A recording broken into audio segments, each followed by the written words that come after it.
Ladies and gentlemen, it's Thirsty Thursday. Now, hey, if you are a YouTuber, a lube tube, or whatever, Ray, it's time to sit down and talk turf Yeah. because you know what?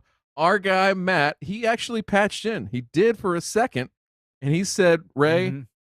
he said he's batting cleanup, and I don't know what that means other than I don't think he's hitting fourth in the lineup, but it sounds like he is getting some shit done tonight at the plant. They are working Yes. Yes. overtime to get some contracts filled, and you know what? Sometimes you got a Mhm. little work, a little OT, Ray, right? But we're That, here. that, that, that's right. We are here for sure. And this week will be interesting because we have, I think, I've got to think here. Daniel, the Lawn Stripes, was probably our first Ohio guy. I think this might only be our second. No, Dave, we had. So yeah, we've got a pretty good run of Ohio guys, and we've got another one tonight from my home state. Mhm. We've got with us All right. Mr. Backyard All Day Zach here from Mm. the Keep Off the Grass podcast, which airs Tuesday nights, 10 p.m. Eastern time on the tubes. Check it out, Keep Off the Grass on YouTube. We'll keep plugging that because it's a pretty darn good show. You guys chop it up a little bit. Zach, how you doing tonight, man? I'm doing good. Actually, since you mentioned it, I'm used to starting off a show by grabbing a glass. Hey, So show us how you do it. Show us how you do it. You got to grab a glass, keep All off right. the grass. All right. Cheers. Ray's gonna have some Italian roast coffee here. Actually, no, I'm doing I've good. been good lately. No, I've been good Oh. lately. You swearing off the Yeah. caffeine, Ray? You Mm, doing the well, you doing the I- tea shots and everything? You're gonna get away from the caffeine for a little bit, or what? Actually, it's basically I now have to have the life of almost like I dare say it, an underwear model, you know. Well, listen, there will be time to talk about underwear models later on in the after show because there is some tomfoolery going around in the underwear model space. But for tonight, Yeah. Zach, I don't think identifies as an underwear model. I think he's a regular dude, just trying to keep it together. Young family, big yard too. All right, so listen, lay it out for us for the folks that don't follow along with Keep Off the Grass, know who you are, what you're all about. You're coming into our space here. Tell us about you. Tell us what you're doing, where you're coming from, and how long you've been at this to get to this point. Yeah, so I have I live in the country, kind of the country. I'm still like 2 miles from the town, the main town. So we have an acre property. It's an acre property, and it's about close to 40,000 square feet of grass. And Wow. I maintain it all. I don't have irrigation, and I've been here 6 years, and I've always wanted a nice lawn.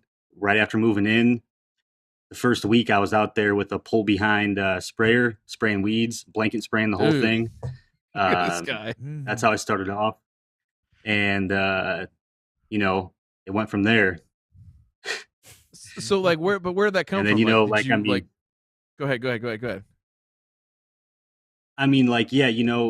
So once you start making some progress, it's like satisfying. So it's like, okay, hey, this is cool. And then I had my wife was pregnant, and we were having our only, and so I had a diaper party. So I had the lawn looking real nice, and I had all my buddies over. We were playing beer pong, cornhole, flip cup, all out in the yard, and everybody's just commenting, how sweet it was. And after that, it was just like, okay, this is awesome. Yeah, that there is that rush, man, of like, I don't know what, like, how to describe it. I know Matt's talked about it before. I know Ray's talked about it before. Just like, it's not like an ego boost. It's not anything. It's just like, hey, like this isn't easy to do, and I did it, kind of thing. And I don't know. There's like that feeling of achievement, and especially when people recognize it, that's always cool. But like, so wait, so the first week you're in this new house and you're diving in, spraying with a pull behind sprayer, like you didn't just like ascend to that level like right off the bat, right? Like, were you taking care of your lawn growing up, or like what was like the impetus to get you to the point where you're like, listen, I'm gonna go in here, new house, and I'm gonna whip some ass. Like, what got you to that point preceding all this? So I grew up on 6 acres actually. So I was used to a Yeah. big property, You and downsized. it was actually my dad's pull. It was my dad's pull behind sprayer. I mean, nothing like too crazy. Just you know, it was like a 20-gallon, was it Northern Tool or AgriFab, something like Yeah. that. Yeah, And right. so I was exposed to it before, and you know, he helped me out. He brought it down here, and we just kind of spent a couple days. I had a bunch of ground ivy, Yep. and Yes, yeah. and and we really smoked that out first, and like just seeing the satisfaction of those getting smoked out was like, damn, this is pretty cool. And Mhm. then I just kind of got obsessed, just like maintaining the outdoors of my property. Like I like doing the landscaping. I like I'm into my garden. I just Mhm. just get things to grow. Outside, no phones ringing, no work phones ringing. I can just Mm. I've always liked being outdoors, so just being outside, it gives me excuse to be outside, and it's satisfying. Dude, that's amazing because like when we I'll be honest, like when we first started doing this, Matt, Ray, and myself, it was kind of like, man, who the hell is gonna want to hear us drone on about grass and growing shit and everything? Like, it was hard to know if people would care or not. And then we found out like stories just like yours where, people use this as their outlet, that it's their hobby. It's something that takes their mind off their everyday. It's like, and people like you enjoy like getting better at it and trying to find like that next thing that's gonna, take it to the next level. And I don't know, it's just it's wild to us that, hey, we sit here and just grind our dicks into the ground, trying to get better and scratch by and just get like 0.1% better because, we've done a lot, we've killed a lot, we've all collectively killed, I mean, square miles of grass at this point, right? Square miles of grass, but I don't know, it's really cool, it's really powerful to see people like you that get it going and going in the right direction, and then there's no stopping you. So that's really cool. All right, so you got I'll tell you what's. Can I uh, interrupt real quick? you can. I Go ahead. apologize.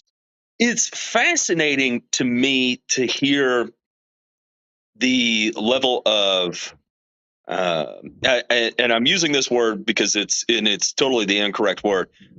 Enjoyment, satisfaction, tranquility that comes with landscaping and lawn work. Because at least doing it from a career perspective, it induces a lot of anxiety.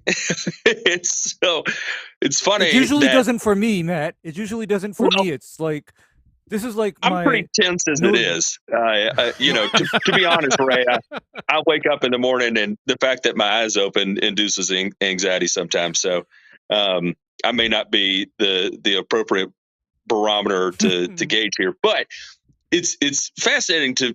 I will say this, that there are definite certain points in my career, or even on a yearly basis, right? Like round two, when it's 70 degrees outside and you're out and you're spraying lawns, you've got the perfect wind.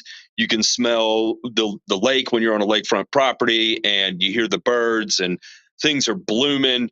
I mean, you get to experience that for 6, 8 weeks, 10 weeks, however long it lasts, and that is the satisfaction that comes at that moment of time in the year is irreplaceable. You cannot beat that. And everything is perfect until Miss Jones comes out and calls you the lawn boy, and then it starts all over again. Reality sets in, right? But in that moment of Record scratches. suspension of, yeah, it's just you know what? It's a bit like a movie that we were talking about movies, right? And the suspension of belief, the suspension of disbelief, of you really feel like you're in almost like a movie-esque setting. So I guess that does make sense. I went into that to say it didn't make sense, and then I went completely full circle, and I get it now. So sorry.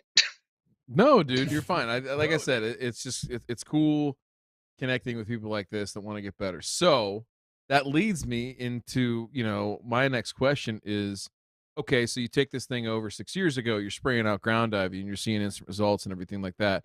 And I think one of the challenges, and that's why it's kind of cool that you're that far into it, right? A lot of people that we talk to that are DIYers are like a year or two in, whatever. Holy smokes. Well, Wow, that was look my at that thing. Bentgrass experiments, but we can get to that in a little bit if you want. No, that's fine. But when you said you smoked That's it, fine. you really did smoke it. That's No, that was Mhm. last year. That was this year, or yeah, last year. okay. That was All right, last so year. I'm a big fan of fire, so I respect that. It's not the whole Yeah. lawn. No, It's just like a no, little I respect circle. that too. I respect that That's too because I literally pack a torch with me, and people, they're not alarmed when I pull it out. they're not alarmed. They're not Oh, alarmed. yep. They know. Sweetheart. There's Ray out there with the propane torch again. No big deal. Just out here, Yeah. dude. That's respect Just right how- there, Ray. That you can bring that's the. how Ray's out. Yeah, Ray's out here incinerating something, so it's all right. Well, apparently Zach is too, because hopefully I really wish that there was like some video content of you, like even though if you don't smoke or whatever, like flicking a cigarette and that like bursting into flames. That would have been some good YouTube Yeah. content right there for sure. Some IG content, but Right. so the thing I was gonna say though is like 6 years deep, man. Like you start ascending up and you're taking big giant leaps at first, like just doing the basics, right? But you get to a point probably where it's like, okay, hey, my gains are only like, hey, the lawn got 2% better this year, 5% better, whatever it is. So like, when did you start to feel yourself maybe, I don't want to say hitting a ceiling, but like, okay, like what else can I do? Have you got to that point yet where it's like, okay, like I've got everything sort of figured out, I just need to fine tune things, or are you still trying to figure out some of the bigger pieces, do you think? I'd say this year is the best my soil test has looked as far as like after going at it, and I've been going at it slowly. I haven't really been doing too many crazy things just because I actually don't have irrigation. So like I kind of limit. I take things slow, and plus like about what Matt was saying about stressing them out, which I would get that if you're a pro applicator. But I mean, I don't let this stress me out. I mean, it's fun. If I miss an application, I mean, it's my lawn. Screw it. Yeah. So, you know, uh, so I've always like set my goals kind of lower so I can just slowly, go at it. But I mean, I really want to. I mean, my goal is to have a really nice lawn. So, but yeah, I feel like I got my pH where I want it now, and this is the first year I have pretty close to where I want it. And last year, I fortunately I didn't have many weeds that I had to spray out other than bentgrass. Mm-hmm. And so, yeah, I mean, I wouldn't say I'm at a ceiling by any means, but Okay. Oh, that's good.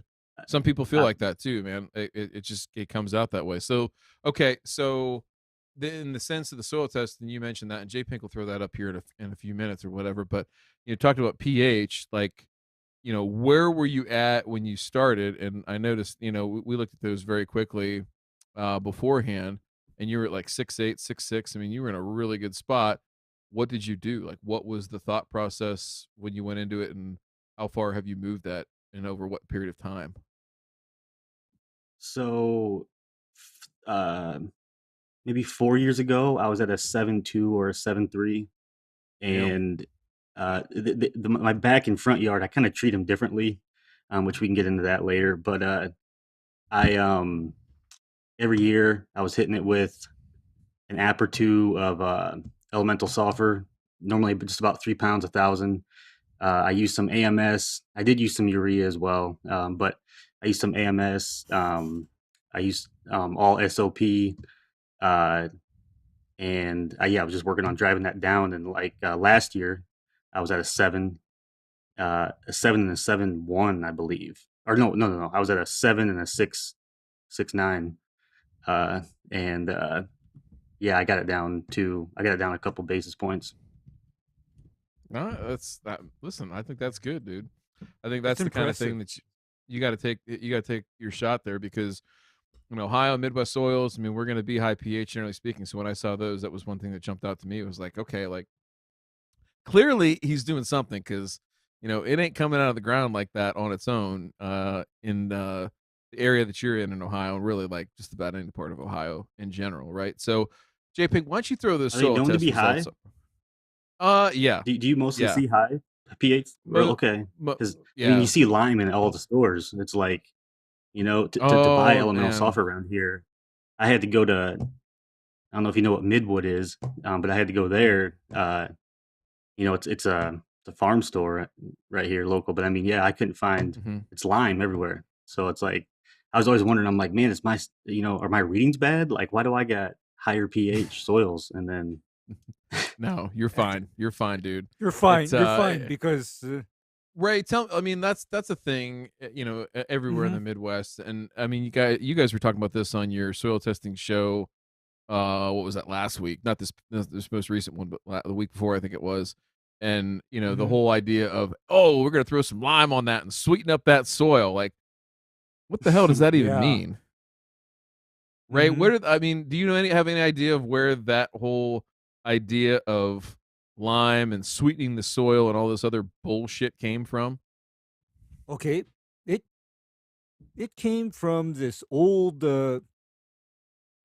farmer thing of they would literally taste their dirt, Ryan. Okay, they taste their dirt, and if it if it was like tart or astringent, they'd consider it acid, and so after liming, that astringency or acidity would be reduced to a degree because what Yeah. the old term for an acidic soil was, they called it a sour soil, right? Mhm. So Mhm. that's where that came from. And likewise for me, Mhm. do you know how hard it is for me to find 90% sulfur prill where I'm at, even though I'm sitting on top of ground that's pH 7.5 everywhere or almost everywhere? It's tough, And and well, yet, and everywhere in the hardware stores and even a lot of the specialty shops, what do I see? I see bags of dolomite lime and calcium lime.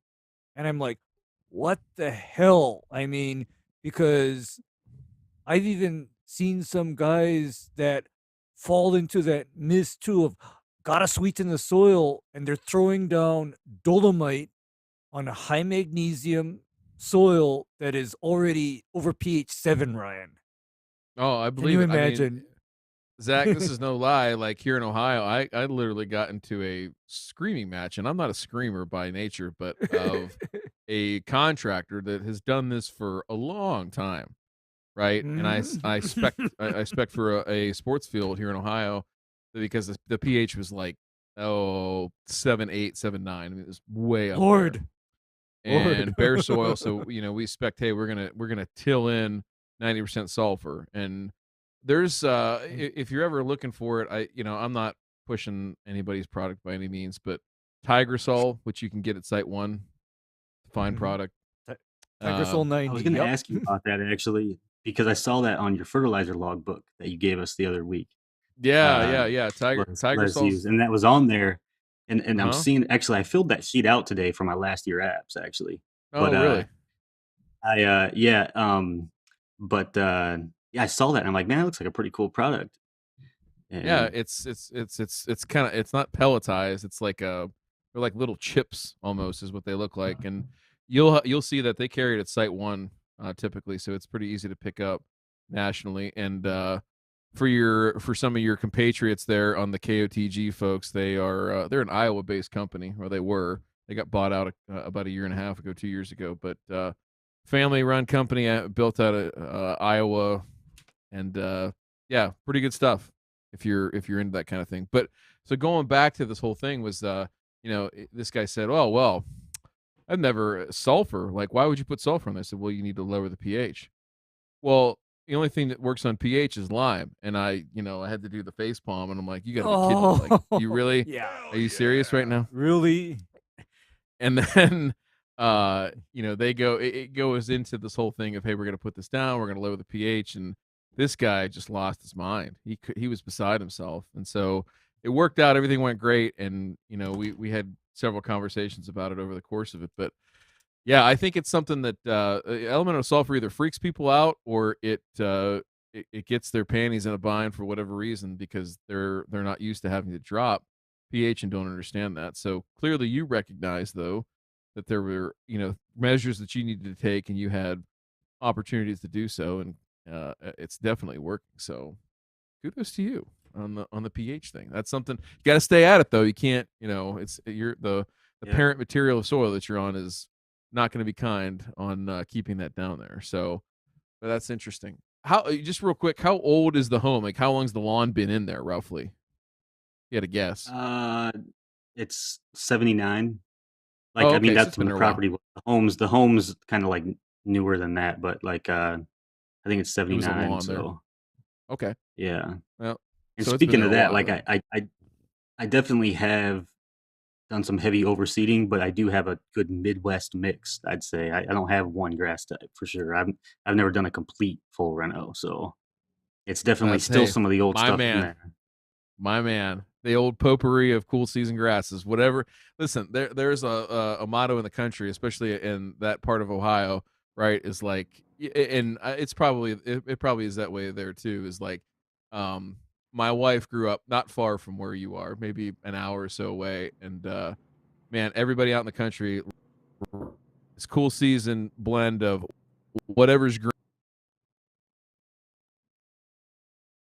I mean, it's weird, and they will go out and mow it down with a tractor down to like an inch and a half, and just it looks bomb when they mow it, but it's just so short, and it's whatever's out there, it's like a mess if you really look at it up close.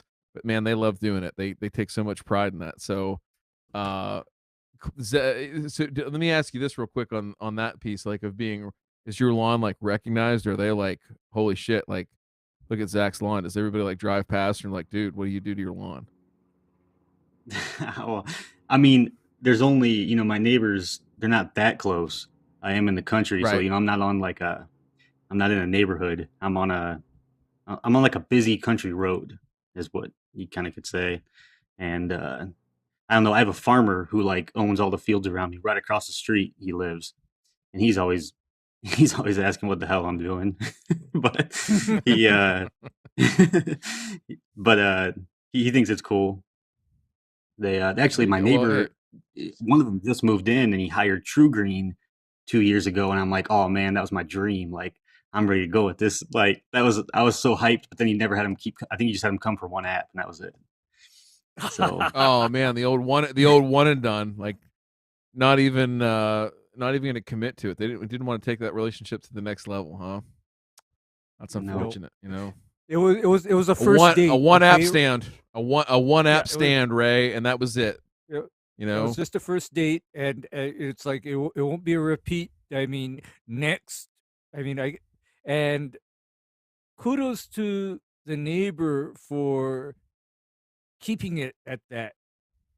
Kudos to the neighbor because, as you know, I'm rather critical of that whole scenario of marketing versus actual good practice. yeah. Well, and that's generally what some of those things have become. That not just them but others, where it's a marketing company that also does lawn applications, and it is what it is. So, but you got guys like Zach here that take matters into their own hands and go about their business. So let's pull that soil test back up. I want to look at that a little bit deeper because I'm always a sucker for a good Ohio soil test. J Pink, pull. Oh, look at this guy. He's on it. He's on it. All right, so This is this the front is the yard. front yard. Okay, wonderful. So a couple of things. Number one, the organic matter. Are you doing any type of like biochar stuff? Any like top dressing, anything like that? And that number is indicative to me of like uh a sample of a yard that's a little bit older, a little bit more mature, maybe. But I was just curious if you guys are doing anything that might be a little bit different. no biochar last year. I did put some Okay. biochar the year before, but however, Okay. last year my organic matter was a 5.2. On my front yard Really? this past season, I did, yeah, this on my front, and why I think what attributes to that is last season I have a 52-inch pull behind lawn sweeper, and I was actually picking up most of my clippings because I was kind of trying to use that as a strategy for the bent grass. You know, I don't know if that makes sense or not. It was just I was going all out, and so I did take away a lot of my clippings last season. Okay. Yeah, and that'll contribute a little bit towards it, and you know, collecting clippings for sure. You'll see that, you know, potentially go down a little bit. I think, you know, just good sound agronomic practices too will drive that number down. So if you're not over fertilizing, right, or if you're not, you know, cutting, um, you know, too much off at one time, like there's things that we can do, right, to manage that, Ray, from a agronomic and a physiological standpoint, right? Right, right. I mean, the ease off on the end, you know, mow but don't scalp, and you can maintain that organic matter, because for me, what I consider acceptable organic matter in soil is as low as between 2 and 3%. And Yeah, if it's above, I start to think, do we need to sand cap? in Ohio soil, I don't So- feel so bad about that. But go ahead, Zach. Well, I know we're on the front yard right now, and we can come back to it. But since you're talking about that, Yeah, go now, ahead. how do you feel about this? I feel like the organic matter. I know people like, you know, I know exactly what you're saying. Like if I had full irrigation, could time everything, was doing every app I could see that, you know, that could be an issue because, you know, disease and pressure with the organic matter, holding water, stuff like that. Yep. However, Mm-hmm. you know, I calculated my apps where on my backyard last year, I only put down 2.8 pounds of N. And, That's great. you know, I calculated that I'd probably be getting about 3/4 a pound per thousand on my back from my organic matter. So, you know, I let it go. And I think with me not irrigating my back lawn, it didn't go dormant. It was green all year. And I think, I don't know. I mean, you tell me if this makes sense. Like maybe that it like held on to that water actually kind of helped me in that type of situation. Yeah, I think in unirrigated, you're fine. I think, you know, the situation that people get themselves in trouble to, like this, the way you're set up in the management regime that you're under is like perfect for less is more. And I think Ray would tell you the same thing. Like if you were irrigated and you were making constant apps, like that's a recipe to get yourself into organic matter and or thatch hell pretty quickly. Uh, it- that all being said, like in your situation, here's what's working for you. Older established lawn, right? So like your estimated nitrogen return every year is going to be exceedingly high, right? And especially if you have a wet summer and or just timely rains like we have in this particular area of the country and part of Ohio, you're going to be just fine, right? If you dry it out for a long period of time, something like that, like you're not going to get the same nitrogen release that you would under a normal summer, but it's not the end of the world. I'd rather have it a little bit drier, let it go dormant, do its thing, right? It's been accustomed to that and it's been trained to do that, right? So all those things are working for you. And I think with you being judicious with the inputs, right? I seriously, like, I laud your efforts because everything I've learned from you on your podcast and everything that I've heard so far and what I see in the results so far has been one of restraint, which is, Ray and I will tell you, sometimes the best thing and the hardest thing to do is nothing, right? It's just to wait. Yes. And hey, Just going to stick to this plan. I know I could do something and it would feel good and I'd feel accomplished and it'd be kick ass to, you know, go out and push something through the spreader and have that feeling of like, yeah, man, I just made that app. Like, okay, but did you really do anything important? Did you really make a difference? No, not really. And I'm telling you, man, like that's, and I'm not trying to blow smoke. I'm saying like that's pro level stuff. That is the kind of thing that pros do. They know, hey, I could do something here, right? And we trust me, we're guilty of it too. We're guilty just as much of the okay, like I see something out here, I don't know what it is. I'm gonna go spray 6 fungicides and hopefully I kill it. Like we've all done that before, right, Ray? Like, Yeah. and then Yes. you come back 3 days later and you're like, oh man, I nuked that thing.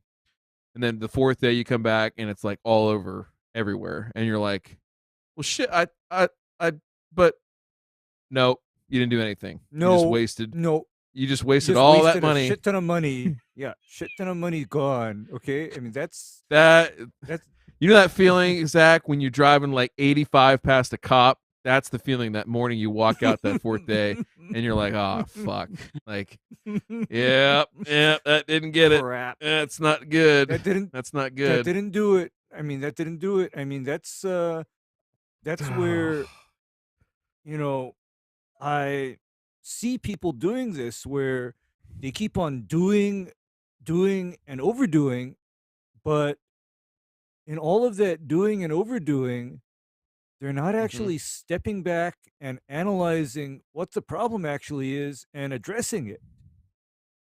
And I think that's a valuable skill. We've talked about that before on this show, how Ray, like, just figuring out what's going on. So like, you know, it sounds kind of dumb, right? But you know, a couple different ways you can go about this, and we'll dive into a little bit deeper. But on, like, let's just say diseases, right? For example, you know, we take that, shouldn't have as many on an unirrigated lawn necessarily, and you also have enough species diversity, hopefully, to cover that up. Now, your big patches of bentgrass, maybe not so much, but that, you know, that's where I would be like, hey, disease, run its course. Do what you know.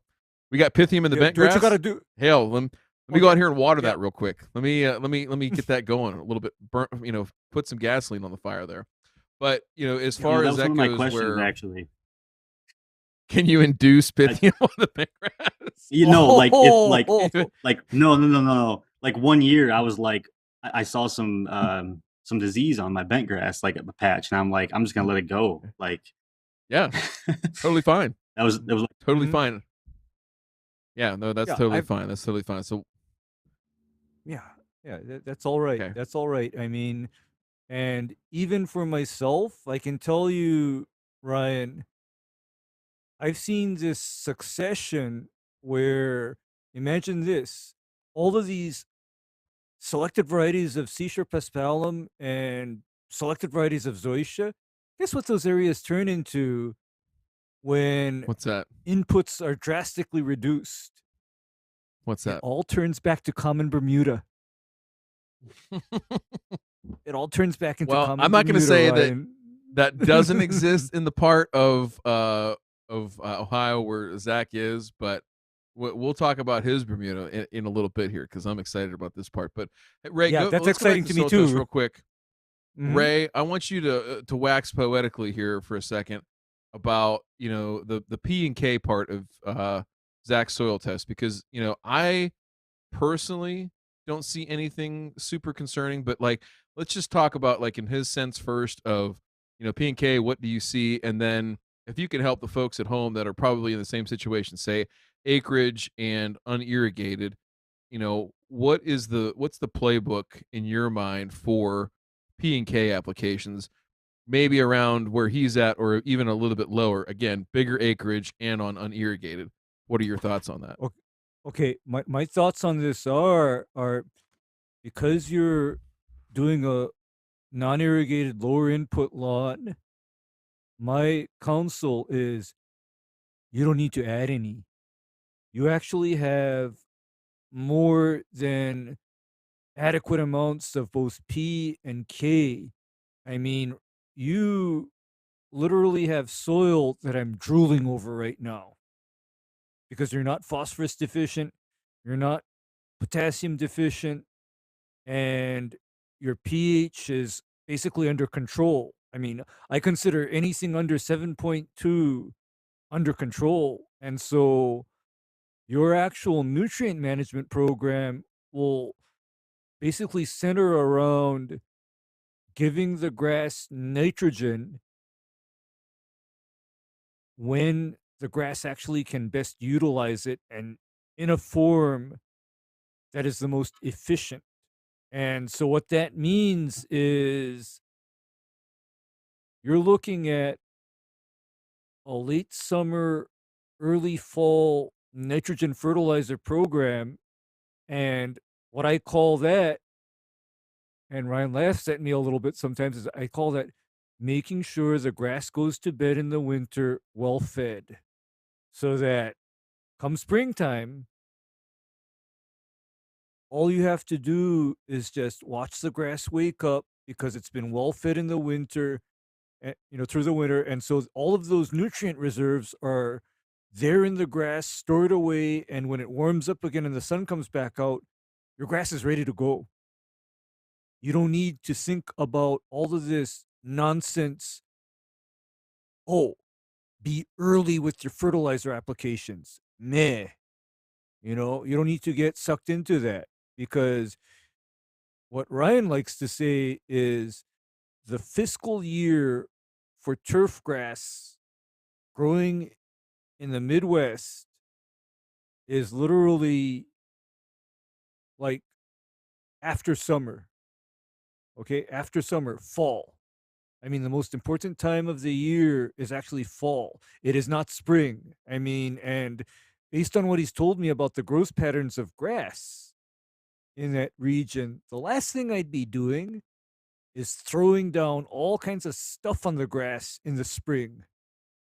And the reason why I wouldn't do it is because in the case of these so-called organic and slow-release fertilizers, the time that they'd be most likely to release nitrogen is exactly when you don't want it. And that time that you don't want a lot of nitrogen on a cool season grass is in the middle of the summer heat and humidity. I actually want nitrogen levels to be fairly low at that time, and I'd only want to ramp that up after September, for example. Get that fall feeding in, and then that way the grass has its reserves built up over the winter and you don't need to worry. So let me ask you this. What does your current fertilizer program look like? This year I don't necessarily have it. I just got my soil test back actually yesterday when I sent it in. So I have a lot of stuff on hand. So, I'm looking, I have about everything on hand, to be honest with you. So I still putting that together. I was hoping you guys would help me out tonight, Yeah. We're going to help you out. Oh yeah, we're gonna help you out. I have last year. I have an elevator down the road. I scooped up a bunch of 2100 when it was way cheaper. Yes. I don't know the exact price, but you scoop it yourself. It's right down here, literally a mile down the road. I scooped a bunch of that. I have some 24011 urea. I have some K mag, and then I have some 1608. I got an 1804. I got a bunch of stuff lined up. So listen, we're here for whether you want to go buy some new stuff, you don't like what's in your closet and you want to get some some new threads, we can do that. Or we can do the inventory liquidation, right, where you get rid of everything and we'll give you a plan on how to do that. So we're equal opportunity here. It's no big deal. I enjoy the inventory liquidation ones. Those are always fun, where you just try to figure out the best way to use up a whole bunch of extra shit and not necessarily get rid of it, but again, use it the best way you can, and then kind of get yourself into some new stuff. But not a bad time to be hoarding a whole bunch of fertilizer, that's for sure. Oh yeah. I mean, this will be the year where if you've got bags and bags of 16 something and you got like hundreds of pounds of ammonium sulfate 2100 hanging around, you are in very good shape. You are in very good shape considering circumstances, because I know we talked about it on Burn and Return, but my projection is that come fall fertilizer season, things might not be too good. Yeah, Ryan? Things might be going kind of serious. Yeah, living a mile down the road from the elevator and being able to pretty much get what you need, because they shouldn't run out there where you are, right? Especially in the area you're in and what surrounds you, right? There's a lot of better not run farms, right? out. There's a lot of Yeah, they there's a better. lot of agriculture. I don't think that's going to happen. I just think you're going to have very, very limited choices in the marketplace, and so having ammonium sulfate and just rolling with that. I mean, let's look at the backyard real quick because like I didn't see anything appreciably different on there. I just want to make sure my eyes didn't deceive me, and we can take a look there too and just see from a nutrient standpoint and a fertilizer standpoint. Oh, this is yeah. nice. This is nice, Ryan. I mean, this is another one where I tell him you'd be good with some ammonium sulfate, feeding it through the fall until, bedtime, and you're good. You're good because this Yeah. is like beautiful soil. Really beautiful soil. Seriously, and the thing that you can tell is even at 7.2, this wouldn't be bad soil to grow in, but the fact that you have done the work on the pH, is going to be in your favor, and it's also in your benefit to continue to use the ammonium sulfate to counteract the effects of the parent material of that soil. So Yeah, hell yeah. I mean, yeah, do not DM. So, hey, real question while we're on this one, that Sure. that exchangeable hydrogen, is that low, and what is that, and what does that mean? Ray, go for it. Okay. All exchangeable hydrogen means is that relates to the pH, and the pH in relation to the other cations, the calcium, magnesium, potassium, etc. And in this case, because you've been treating with sulfur, your exchangeable hydrogen is naturally going to be a little different, but the number that I track, and I pay attention to this above all else, is what I want on a soil test at all times is a fairly accurate soil pH reading. Like, I don't want the sample hydrolyzed or subject to redox reactions between your house and the lab. Because let me ask you this particular lab, do they ask for a dry sample in a bag? Is that what they ask you for? Yeah. Okay. I don't know if it Take says dry or plugs, not. plugs, I'm not sure if it says dry. Oh, they oven dry it, Ray. So yeah, it's a typical sample. And the one thing that I do appreciate about Logan Labs is that they make you specify a sample depth on your submission form, whereas a lot of others don't. On the submission sheet, because I'm imagining that they also calibrate your results according to your sampling depth, because if you are taking samples that are, say, extremely deep, that is not a fair representation of what the grass is getting either, because depending on conditions, would you say that it's a fair thing to assume that grass roots are most active in the first 6 inches of soil? Yeah.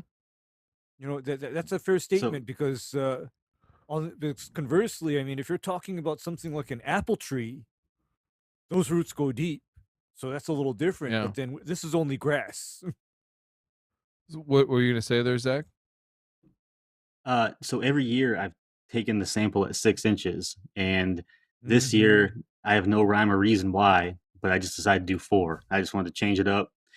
And, I put a clamp at the bottom of my probe, and it just kind of seemed to go a lot quicker. Sometimes I wouldn't pull up a complete 6. So I don't know. I was just going around. And so I did 4 inches on this test you're looking at here, but every other one I've done 6. I mean, it's been similar results. I mean, but like, just saying, I don't let you know I did 4 here. Kudos to you for not being a size queen, man. I appreciate that. Hang on, I'm gonna send this over to couldn't get the 6.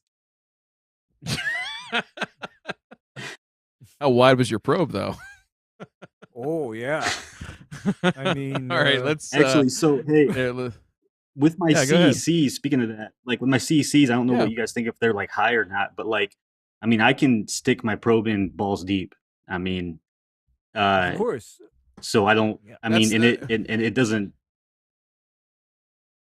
Yeah. what's that? Well, no, okay. nothing. No, it doesn't. You don't feel any resistance, is what you're saying.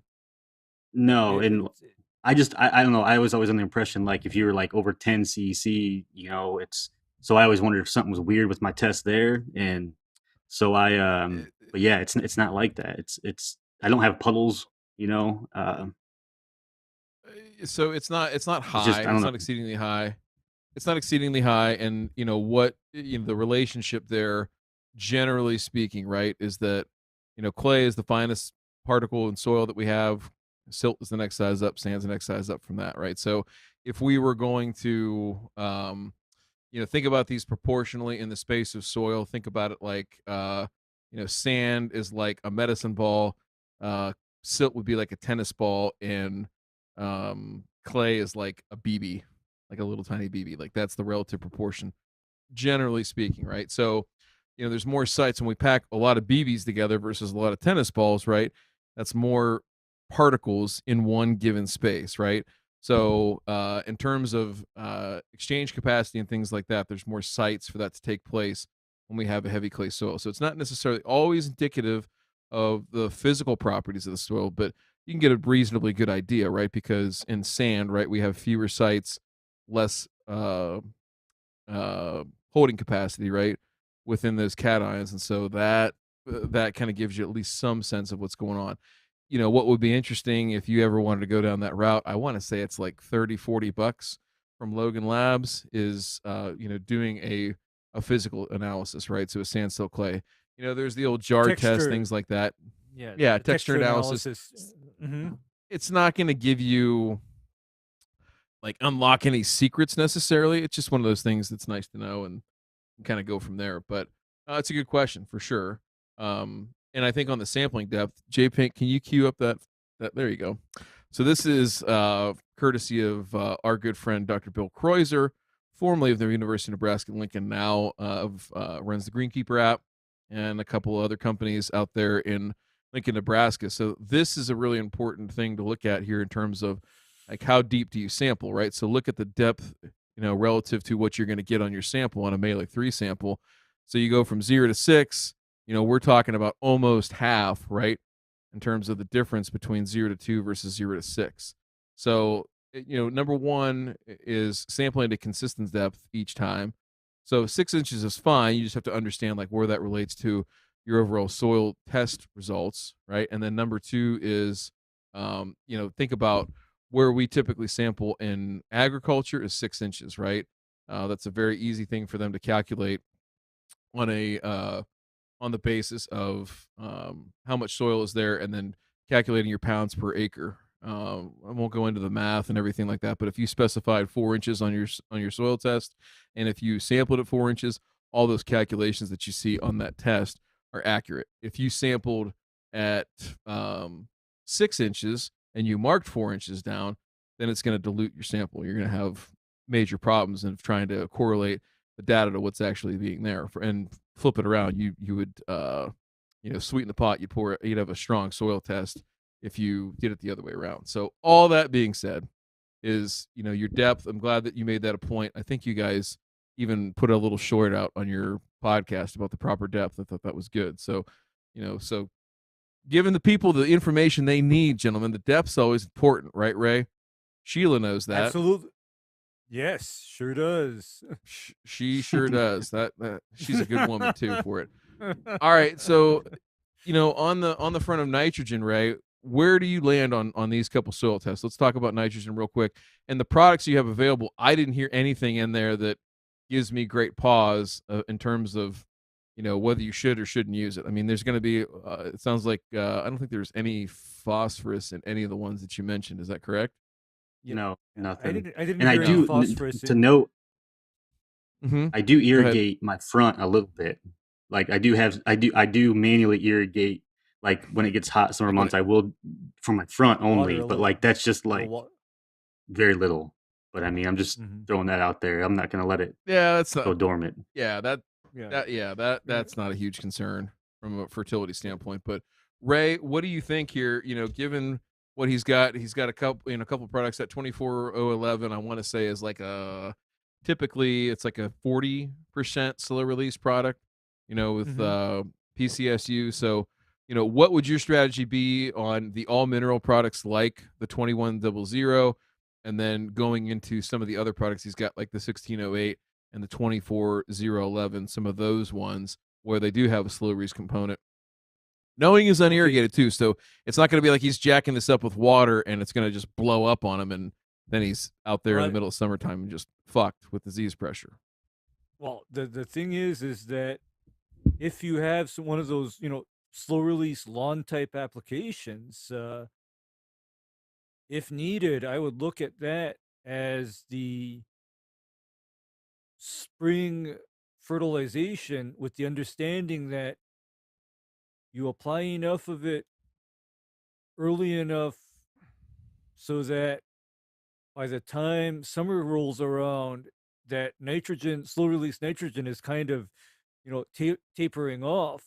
And then for me, I'm a big fan of in the fall hitting cool season grasses with straight ammonium sulfate. And the reason why I like it is because the ammonium sulfate is instantly available and all of it releases. And so I know what I'm getting out of it at that time, because my thought would be to have a half to 3/4 of a pound of N. Part of it may be a slow release lawn type fertilizer with some potassium in the spring. And then in the late summer going into fall, half-pound applications of N,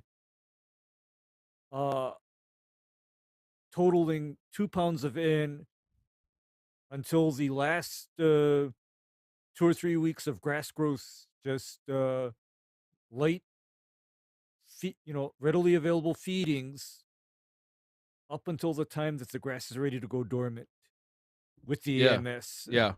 And just I agree. Put it to bed full. Put it to bed full. Yeah. Please. So, I don't know how much you've watched, Zach, but the one thing I always say here, especially in the Midwest, Northeast, Mid-Atlantic, is that, our fiscal year for grass starts on September 1, right? Like, that's the time that we really need to start the growing calendar and look at our fertilizer programs as opposed to a spring start, right? Because if you look at, let me go through it here real quick. I need my, let's see. Throw up your growth curve. Yeah, shoot, growth. Yeah, put up that growth curve, because so yeah, go ahead, Ray. Yeah, because the truth is that what your grass looks like in the spring and early summer relates a lot to how diligent you were on that starting in that September 1 date for Ohio. I mean, Ryan's totally right. The fiscal year starts September 1. I mean, that's and unfortunately it's like on the other hand, let's put it this way.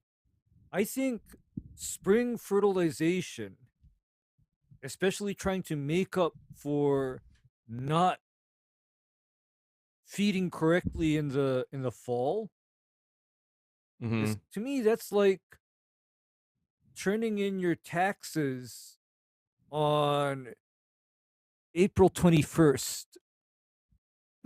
Listen, I'm gonna say it in a way we can all understand it, Ray. Listen, if you can't get the floor play right and you try to make up for it during the main event, I don't know, man. No, I don't know if that's gonna work. No, Doc.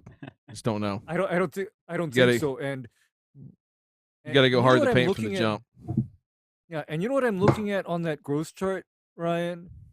I'm looking at how much root growth you can promote in the fall, because it seems to me that root growth is peaking in the fall, and so I would imagine that in order to encourage that root growth, I would want to be feeding in the fall during that peak growth to get the roots strong, because it seems like your root growth potential in the spring is a little bit different because the grass is wanting to push so much top growth and vertical growth.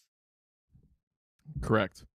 So right? let's walk it through here on a Midwestern nitrogen plant on an unirrigated site, right? And I've dealt with plenty of this, in my time in the golf course and sports setting and all that kind of stuff. So, I've tried and failed at I'm not going to say every single approach, but a lot of them. And so here's what I can tell you, right? Is that if you look at this, right? So this is depicting our shoot growth and root growth, right? And so what we notice here is what we have is called a bimodal growth curve, meaning it goes up twice and comes down twice. Okay.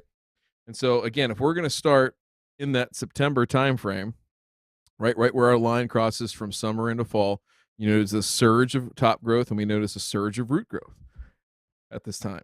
So if you're telling me that you're at 2.8 pounds, right?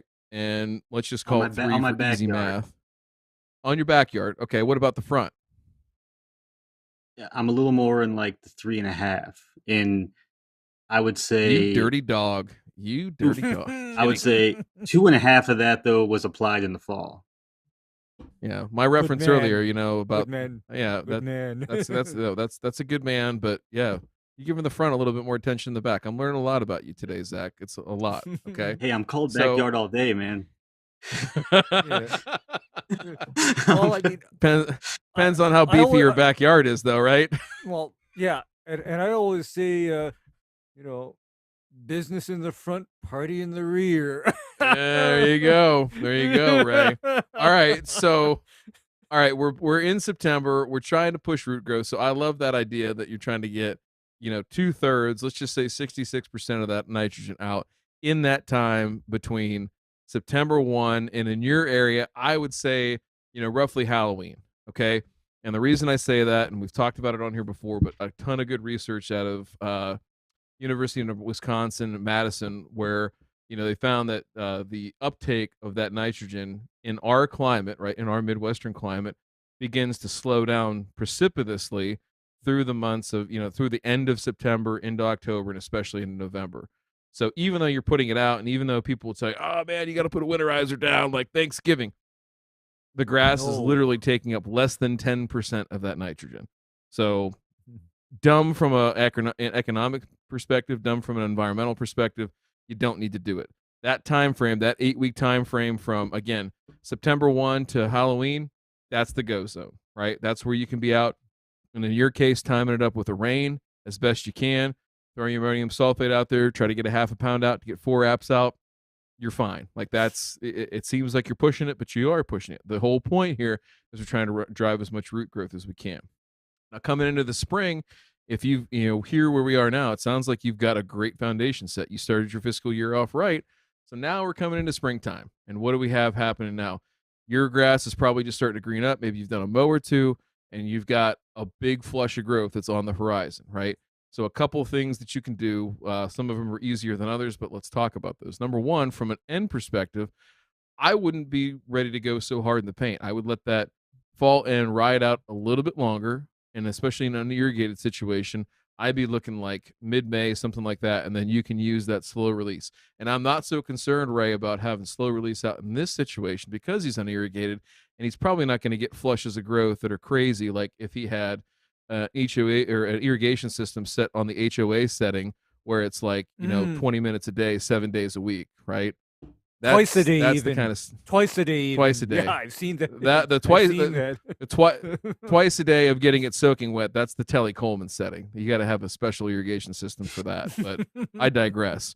So, in this case, right, the spring end, I'd be waiting to hold off until May. Use that slow release. Get yourself like another, pound or so out there during that time of say mid-May and maybe another bump, middle of summer. It's not going to hurt you to put slow release out on an unirrigated lawn midsummer. You're not going to have a huge surge of growth, 0.5 pound, no more. You're fine. That's what the grass is going to need to grow because you're continuing to consume nitrogen at a much faster rate. Like your growth potential goes up. We didn't do your growth potential curves for you. I'll see if I can punch that in here in a few minutes, and we can talk about that too, about the growth potential model and how you can use that to your benefit. The other thing that I would consider that might be some next level shit, right? So look at this curve, and on the springtime, look how much the top growth is surging, right, relative to root growth. So we're always giving up one of these at the expense of the other. So meaning that if we're growing more shoot growth here, we're giving up root growth at the same time. Same thing over here, less top growth, more root growth, okay? So think about this, left side, right side, how that looks. You can manipulate these things too to your advantage. And what I mean by that is in the springtime, you get that old Northern Tool pull behind sprayer. Have you ever played around with PGRs, Zach? Have you ever considered it? I've considered it, but I don't know if with a pull behind, I don't know if I could do an accurate application. I don't know if I could be dead on with the pull behind. So is it a boom sprayer? Is it a boom or is it boomless? It's does it have one nozzle or does it have a boom? No, it's got a boom. It's got a boom. It's got a boom and for However, the booms are on those home consumer tool behind sprayers are unfortunately kind of low quality flood jet nozzles. Come on, man. You gotta let him live, Ray. Let him live. It's what he's got.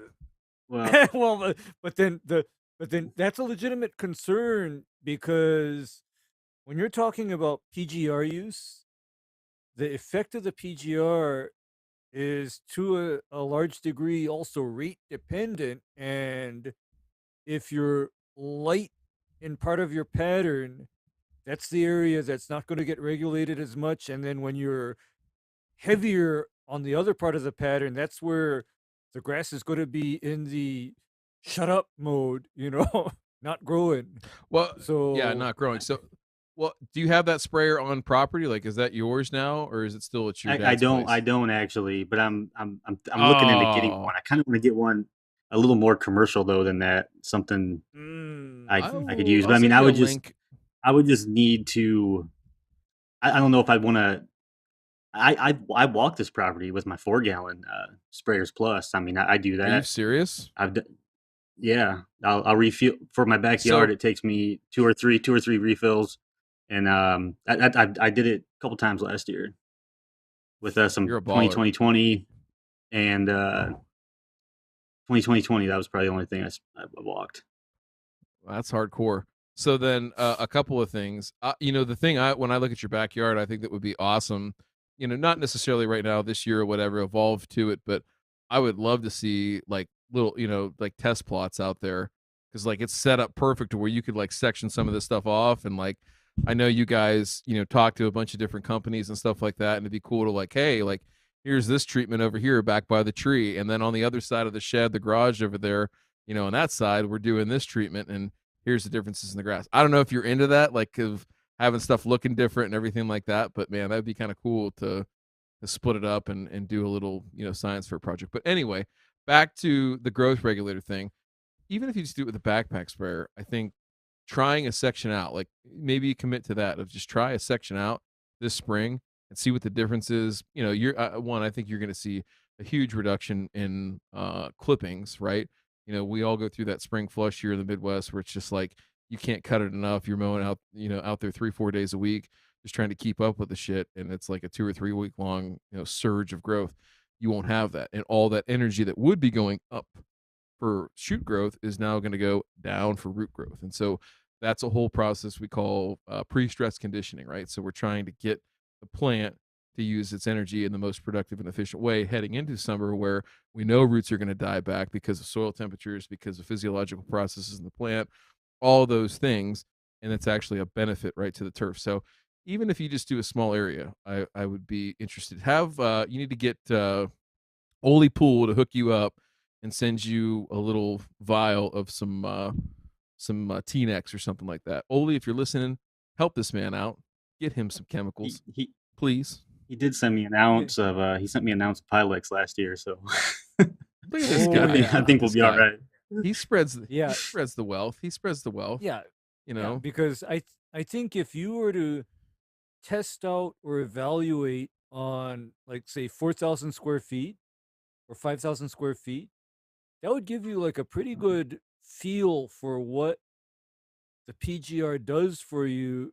And, speaking to pre-stress conditioning, it's very important now to understand the timing of it. Is that what you're doing when you're pre-stress conditioning is you're literally controlling that shoot growth so that the grass is expending more energy on root growth, because I actually utilize that myself in that, Ryan, I didn't Yeah. have any dramas on those lawns that I put on the STFU mix prior to GIE Yeah. over the Yeah. winter. So when Ray came to GIE, he had to put the Zip It mix out there. So it was a concoction. It was the Long Island iced tea of PGR mixes to put the proverbial warm season grasses on the floor that night. So Yeah, I gotta send this to Bank. But I mean, but what it interests but me what because I happens? did get a lot of head last year. I mean, seed heads. I got a lot of seed heads, and maybe maybe would that help that out a little bit? Hey, I don't know where the vaccine came from, but that head sure helped. Wait, so would it help out with seed heads? No, this particular type would not necessarily help with that. J Pink, throw that Okay. sprayer up real quick. We'll talk about it in a minute. So anyway, the it's not that particular one is not going to help necessarily. So here's a sprayer. I would challenge you to look at this brand. This is F&S Manufacturing. They're in beautiful Fargo, North Dakota. They have a couple of different ones, pull behinds. There's this estate sprayer. There's a different one. Hang on a second. The mini sprayer. That's like exactly what I'm looking for. They make this is high quality stuff. High quality stuff. Give me 1 FS second. Manufacturing makes good stuff. Yeah, they make pretty Here's good a stuff. little What's that bit run bigger like one. $4,000?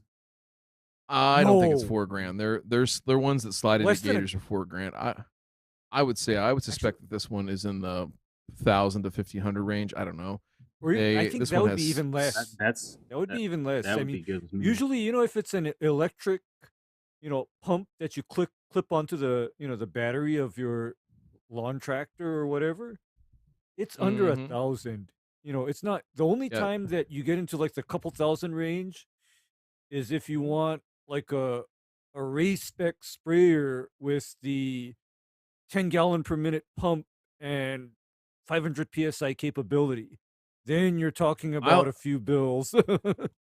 Yeah, this one I like a little bit more, and I'm not advocating for this for you necessarily. I'm just saying, like in general, it's got some better features on it. So you can get this without the electric pump. You can actually get a Honda pump on this bad boy, right? So it's a 22 gallon a minute centrifugal pump, Ray. So you are not messing around with this. 50 gallons. No. So you could spray, you could spray your stuff at basically a 50 gallon to the acre rate, which is good, right? If you're gonna make fertilizer treatments and things like that, where you need to be diluted down more so than what like a little tiny like Northern Tool sprayer can give you. And you also have better coverage on your herbicides, insecticides, things like that. What was the other thing? Oh, this one's got breakaway boom, so like if you smash into the tree or the garage or whatever in the backyard, it's not going to break this off. And then I don't know what the width on the boom is on this bad boy, but yeah, so something like this. You got also have the hose wand, right? So you got a 50-foot hose wand. So if you want to go in and like put Pre-Emergent here and spray the beds with, gallery and something else, like you can do that. You can go out and spray the ditch on the front road, along the road, whatever you want to do. Like it gives you a lot of different options. So it would last a while. Good little thing to look at. So just, showing you options you asked. So no, that's exactly what I'm looking for. Something a little more high quality than the, Home Depot ones you can buy. Yeah, the Northern Tool, man, the Northern Tool ones. Yeah, and love if them. you fit that with something like air inducted fan nozzles at 20 inches apart and 20 inches from the turf surface, that is like starting to get into the world of high precision applications to where I would not be nervous about putting down PGR with a rig like that.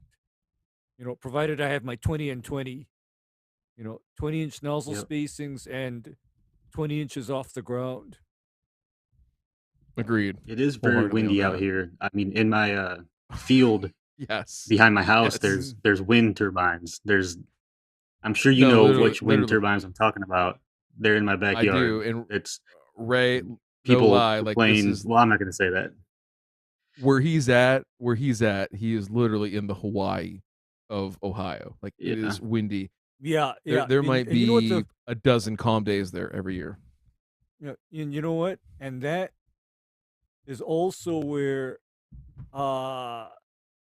again, I would seriously look at an actual spray boom with 20-inch nozzle spacings and some very high quality drift reducing spray nozzles on that boom, just to help you out and basically improve the performance of even your weed control. Because let me ask you, what did you use to smoke off that creeping Charlie? It was just a 3-way mix from a Okay, local From the ag tra- store. I mean, it was from a co-op or a Tractor Supply, just a basic 3-way. Yep. Well, that's already an example of something where it's not good if that moves off target. Okay, it's not good because Yep. 3-way is also a very good tree killer. It's very good at it. No, yeah, I know. Ray, stop making sense. Yeah. Well, or what? I mean, is this going to be the one where we tell people, yeah, let's put on our crop dusting nozzle and pick a 30-mile-per-hour day to spray. Let's do it. I mean, just have clouds of drift, behind Ugh. us. I don't know, man. I don't know. Yeah. So Yeah. what are you spreading with? That's the other thing I was curious on. What are you working with on the spread side? I trying to think of the hopper. I think it's a 50-pound hopper. Oh It's man. the Anderson's Yard Star. And no, that's Oh, not. okay. I don't think I attached that. That was in December That- though. That's just a nice Yard Star. little Oh, pull okay. behind I think cart on the lawnmower. That's a nice. I don't pull think behind he's cart. selling it. No, I know what you're talking about though. I just saw your I picture. forget on why I attached Instagram. that picture. I Little- think that was for the mower, for little- equipment. I was going to talk about my a mower, little- but my big deck. Oh well, let's talk. No, let's talk. This is the only one you Let's sent talk me. about your mower. Let's talk about your mower. I'm gonna send this. Yeah, right there. There you go. There's my spreader. Oh, look at that thing. my gosh. Oh dear. That's hard. That's hardcore. You Hey. got the bar in the background. That is so Ohio right Yeah. there. But then that is Yeah, just dude. pushing a spreader. I mean, because even as a pro, I don't push a spreader myself. I don't. I just don't push a spreader, and I haven't done it in years. Oh well. Yeah, it's the I same mean, I thing. get I, it. Like I thought when about you're- getting a. Go for it. What? Go for it. No. What Or were you keep gonna going. Keep going. I was gonna say I was thinking about getting Uh, a toe behind spreader, but I mean, again, Tractor I don't know mount? how Oh, I- accurate. I'm a little nervous thought you were- about like when I can push that thing and I can get one time across my lawn and I know I'm getting that even application with that. Like I'm dead on with that. But like a spread, Mhm. like if I had to pull it behind, I don't know. I'd have to really learn that, and that makes me nervous.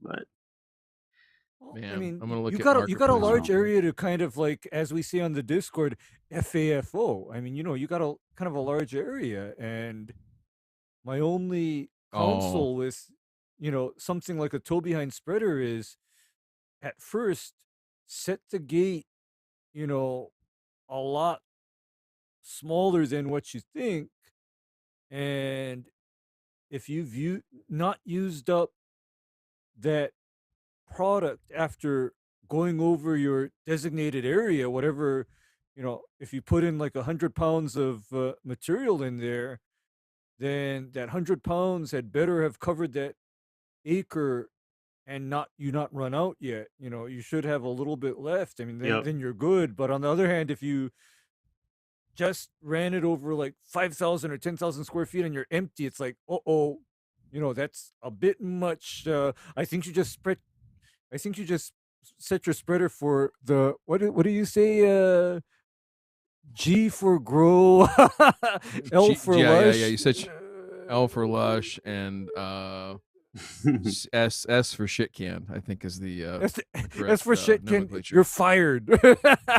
You're fired. Yeah, you're fired. Throw this up. Look at this bad boy. You go on to I'm not a fan of these, but they could, in your situation, they could work. Shut up, J Pink. But this is a permagreen. You go get yourself a permagreen like this. You have a sprayer and a spreader in the $3-4 grand range. You're all taken care of, and you'll have this thing for life. Like it ain't gonna go bad. Tires, replace the tires, do oil changes, maintain the engine, grease the thing. But something like that. I peek around for permagreen every now and then. I can never find one a good price around here, but maybe if you see one, I'll drive a little to Columbus. This one's in Indy.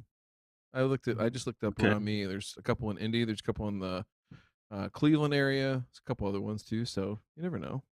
It could definitely work. Definitely. But that's another option. Look at this. All right. Plenty of options. All right. So 2 things I want to talk about, and we got plenty of time here, but I want to make sure we get to number 1, the weed situation and the bentgrass in particular.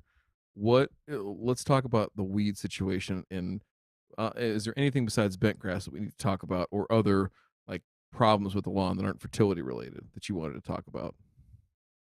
Not really. I mean, I don't want to be like that person says, "Oh, I have no weeds," but I have some, but nothing like crazy. Nothing that's worth talking about. Which is good, especially being in a farm, like around farm fields and things like that. Sometimes that can be an issue, that people are loaded down with weeds, and so that's good. So talk about the bentgrass. You went as far as to set it on fire, but what got you to that point? Is it gotten better? What was I'm really curious on the fire experiment, and then I want to hear Ray's take on how to permanently disable bentgrass. So like 3 years ago, I pulled up a section of my lawn and it just ripped up like carpet. And I'm like, oh shit, I probably got grubs. But then I realized, oh wait, there's a bunch of like roots on top of the soil that's all intertwined in like this big crappy mess. And I'm like, okay. So I start looking it up, and and I mean, like when it's laying flat, it looked good actually. It looked good. You couldn't see the brown roots. It kind of looked, it had like a nice bluish greenish tint to it. And then when you rip it up, it just rips up.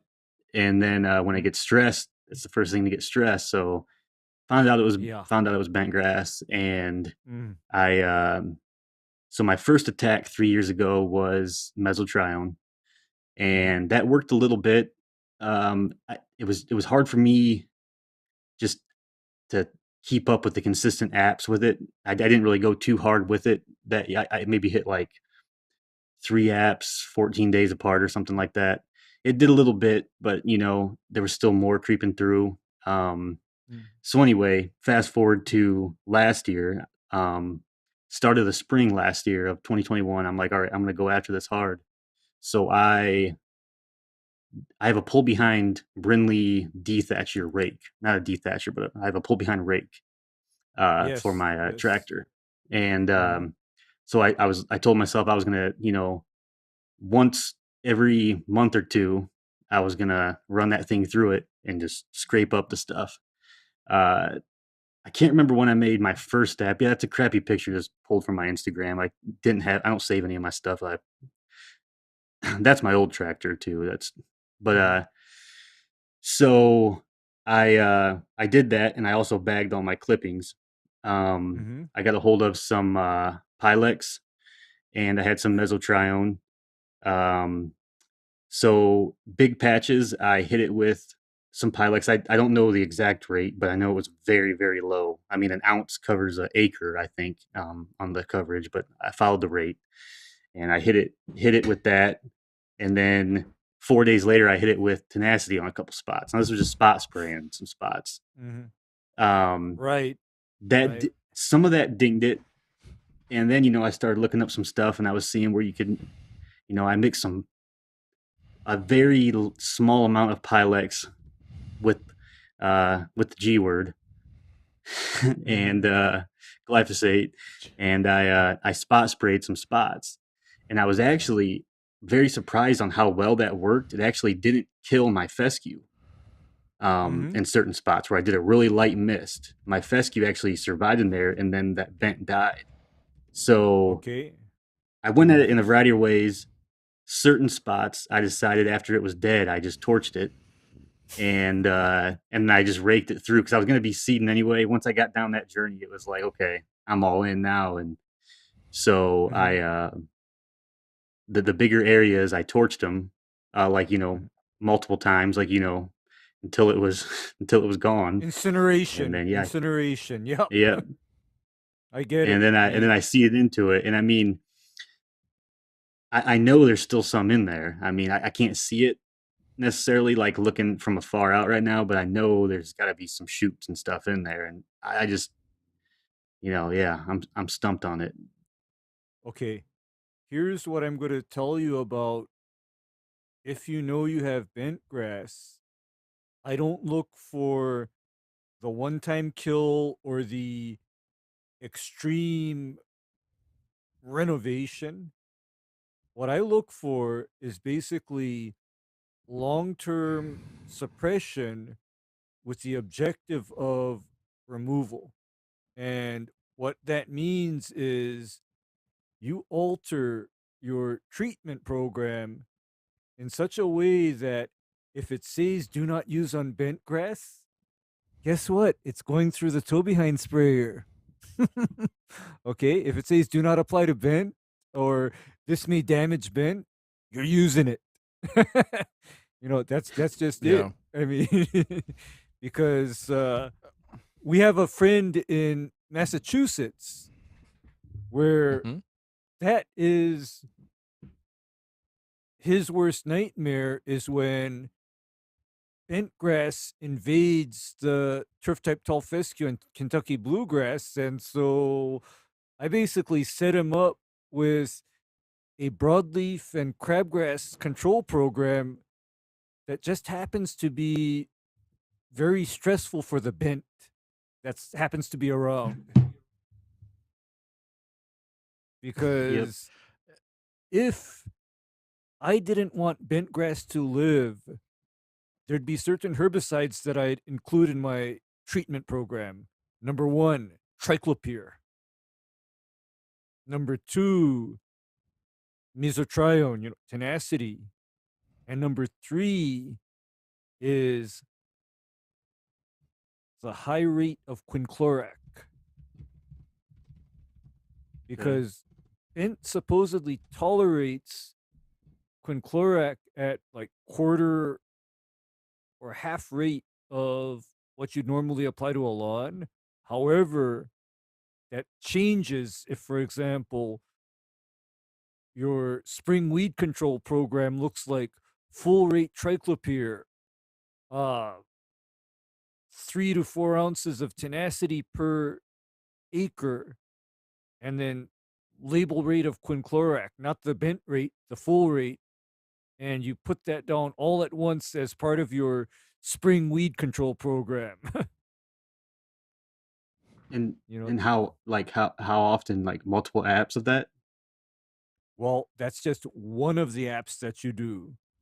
You then continue as long as you can with additional triclopyr and quinclorac or else 2,4-D and a tank mix. It's all about a tank mix. It's not just one individual product, because if I were going after bent, and by the way, if you're going after bent, I'd be looking at something like, say, 2,4-D and tenacity, or else tenacity and triclopyr. It would. And Ryan, In the case of a non-irrigated cool season mixed lawn, how terrible would shore power be in the summer? Awful. I don't know. It'd be Awful. fine. I mean, non-irrigated lawn, it's going to do better because it needs to harden off, all that kind of stuff. My question on the bentgrass in particular is, how widespread is this? Is this like in very localized areas where you can just treat those localized areas, or is it just kind of splotchy and all over the place? So it's noticeable. It was noticeable until I nuked it, but it was Right. noticeable in certain areas. Which his seed came in great. It looked great. I don't know if he has a picture of my front yard, but then, but what happened was, okay, so after I killed all those big spots, I actually was planning on slit seeding for an overseed, and I had a slit Mhm. seeder. And after I already ran my pull behind rake through it, I did the slit seed, and I was pulling up all kinds of crap of bent Yeah. through spaces where I didn't know it was. So I actually didn't even slit seed. I just kind of used that as a rake, and I got Dethatcher, out. yeah.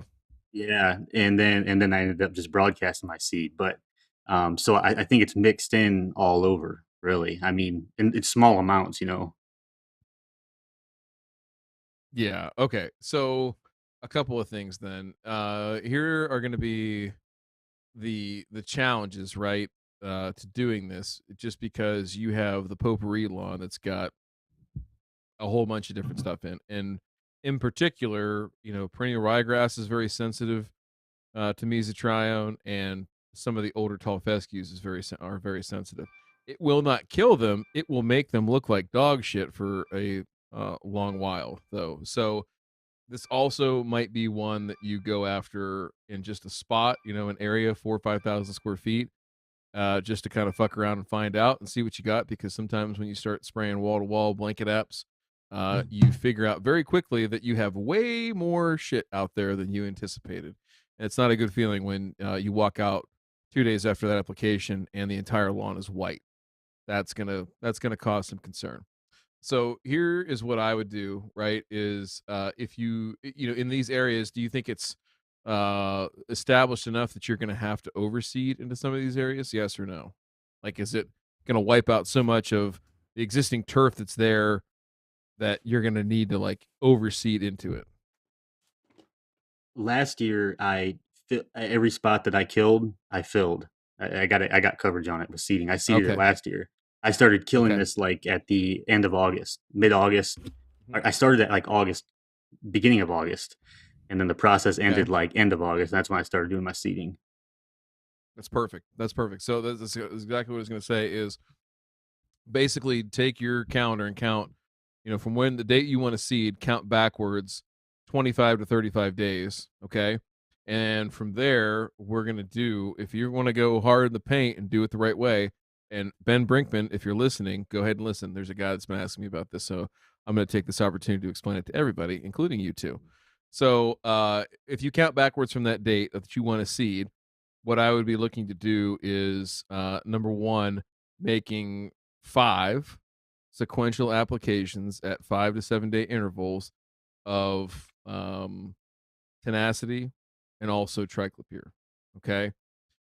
The caveat there is if you have a lot of perennial ryegrass, if you have a lot of tall fescue, you have to stretch these out further, right? You have to put like 21 days in. So if you have predominantly tall fescue, predominantly perennial rye, you have to stretch this out even further back, right, to make this work. And it's going to be a much longer effort to get done, but still trying to end on that seed date.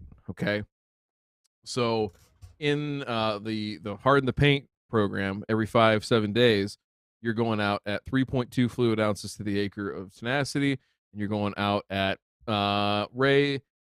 Any issue? I'm going to say like I typically go 8 to 16 ounces of triclopyr. Try to keep it low, especially if we're doing A- sequential apps like that. Actually, 8 to 16 is fairly reasonable because triclopyr is actually a fairly safe herbicide for most cool Mm-hmm. season grasses, with the exception of bentgrass. Yep.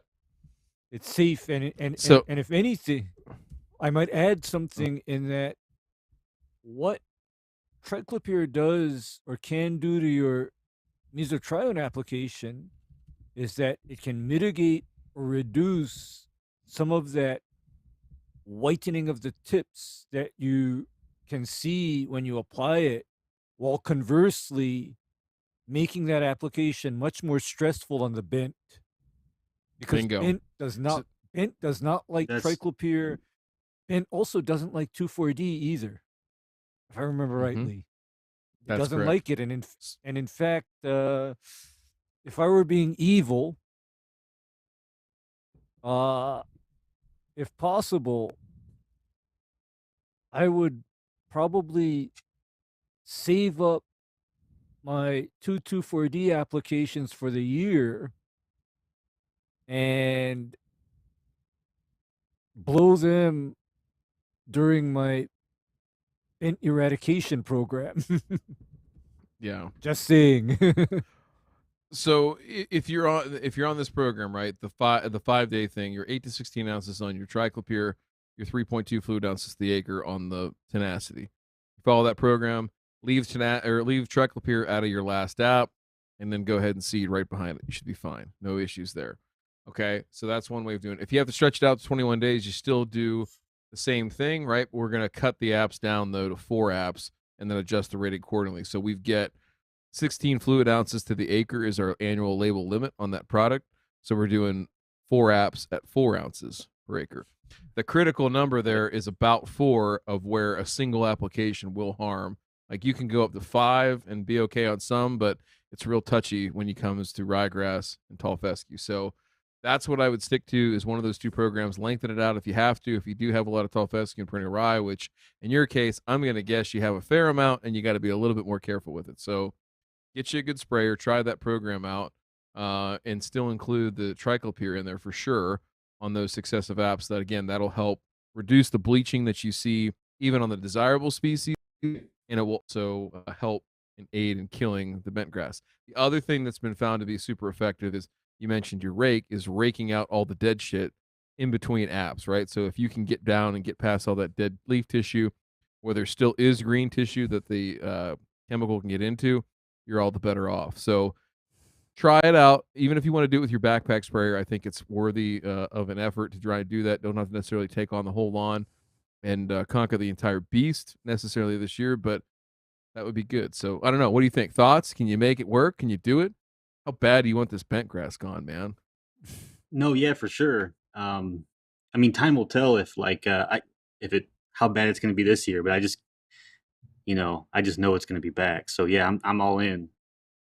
I have a little bit of triclopyr. I don't have any 2,4-D on hand, but I got mesotrione. So yeah, just do that. Just do the mesotrione and the triclopyr for now.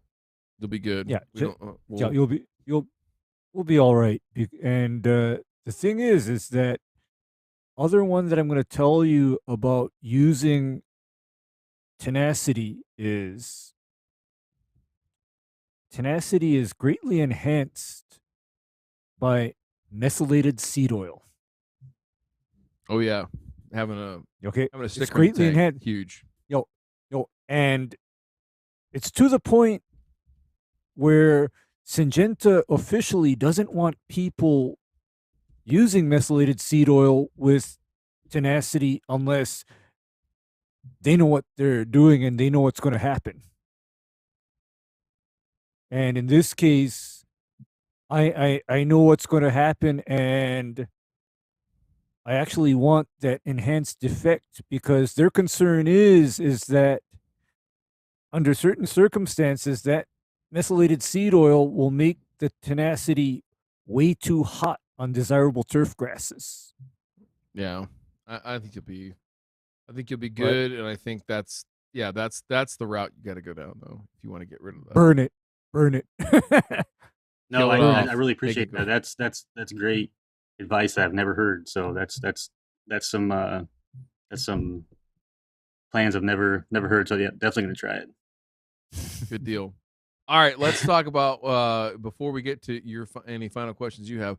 I want to hear about the Frolf, the Frisbee golf.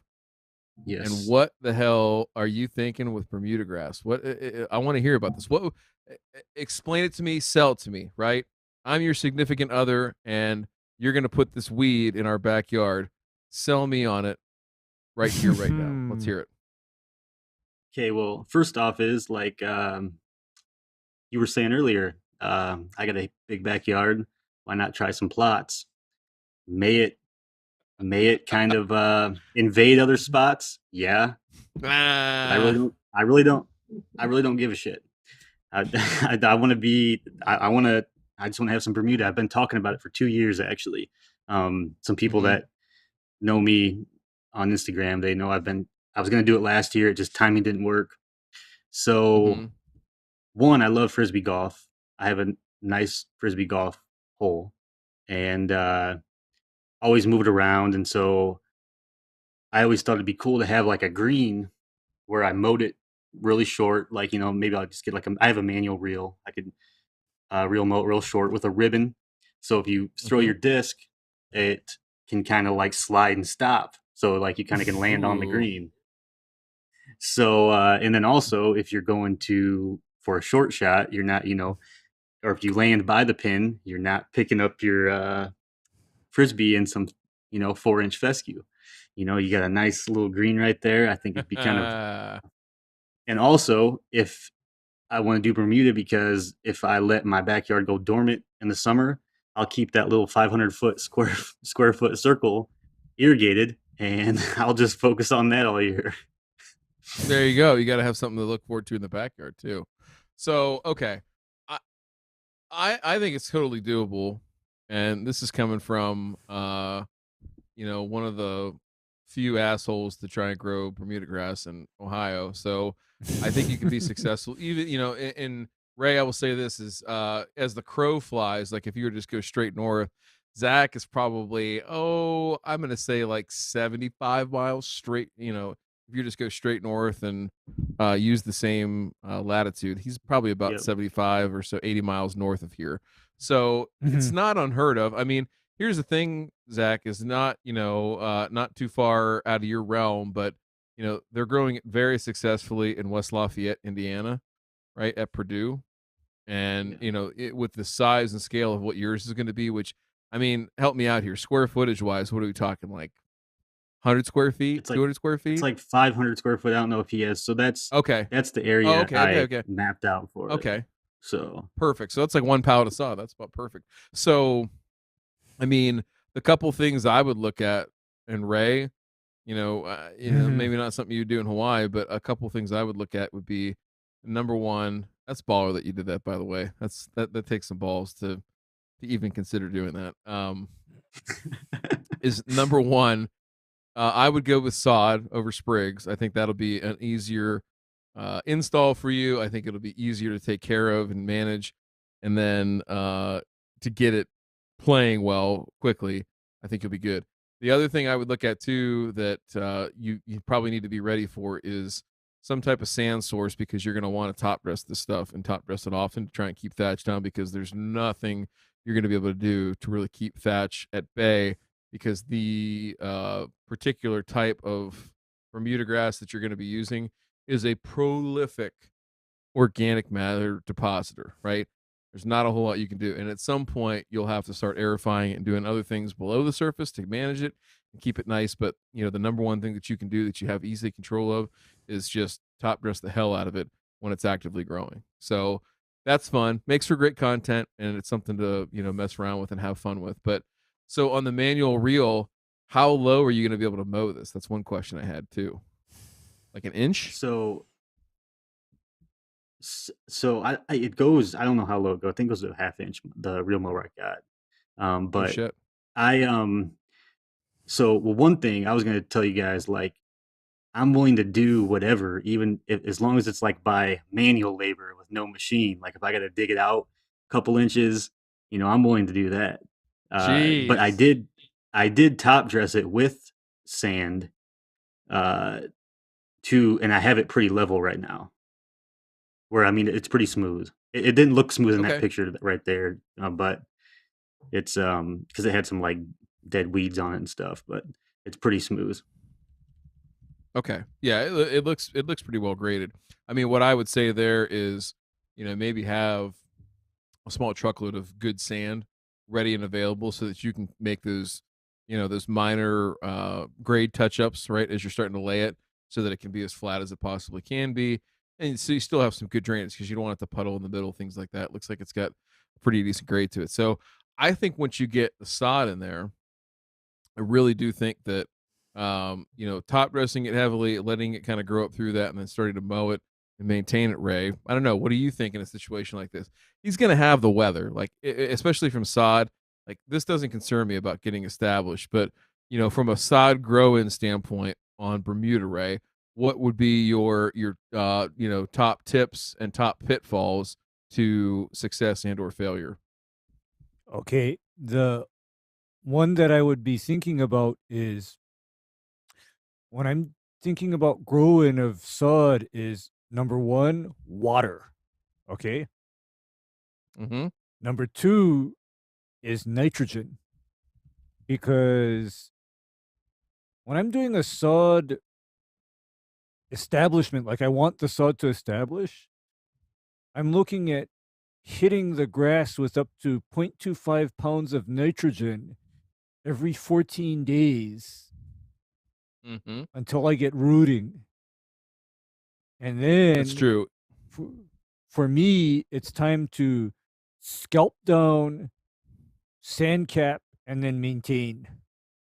That's my usual approach to sodding a warm season grass, by the way. Do you know anybody, Zach, that's got a powered reel mower? Like anybody nearby that's got like a greens mower or anything like that? Any of your lawn boys? No. No. Nobody. Okay. I mean, if it turned out sweet, literally, you would do it? Oh, go ahead. I mean, I don't know. If it turned out sweet, you would do it? Because we got a spray. Listen, we've already bought you a sprayer for fuck's sake. Like now we're buying you a greens mower. This is a goddamn $10,000 night before it's all said and done. Jeez, we haven't even gotten the champagne room yet. Haven't even got the champagne room yet, Zach. Yeah. What happens in there is just between two consenting adults. I mean, we're not going to talk about grass, okay? Like, well, maybe I don't know. They'll do whatever you want. Well, because for me, go ahead, Ray. What I'd be looking at is even for 500 square feet, I know the limitations of your average manual reel mower. And in real life, they're only capable of mowing acceptably down to an inch. And furthermore, they don't have enough blades or rotational speed to keep Bermuda. I mean, that manual reel mower was specifically designed for these people with immaculate little Kentucky bluegrass lawns that they're mowing all the time. That mower was not made for alpha grass. Okay? What? It was not made Which for one? alpha grass. Which one? The manual reel mower. Yeah, and that's the thing is like I think you can maintain it like that. I think it's going to be like that initial getting it going. I think you can be successful. I think you're just going to have to be, if you're going to only use a manual rim mower, you're going to have to top dress a lot and use that as your crutch if you don't have access to scalp and do all these other things. You have to bring. I mean, the thing is too, I'm not looking to golf on it. I'm looking at it to throw a disc at it. So like if it's a little choppy or if it's not super smooth, I'm not that worried about like having that. But I mean, just to say I got some nice looking Bermuda and it's and it's back there like and maybe you can't roll a golf ball on it. That's what I'm looking for. Yeah, we're looking for Ray. We're looking for the big dick energy plan. That's what we're looking for right now. Exactly. That's right. Because I'm just saying that. At least you admit it. At least you admit it. With the with a manual reel, I've seen manual reels on Bermuda, and holy washboarding. Okay, you got to you got to go over it a couple of times. I've seen that. Yeah, and the only way that I've seen to counter the washboarding is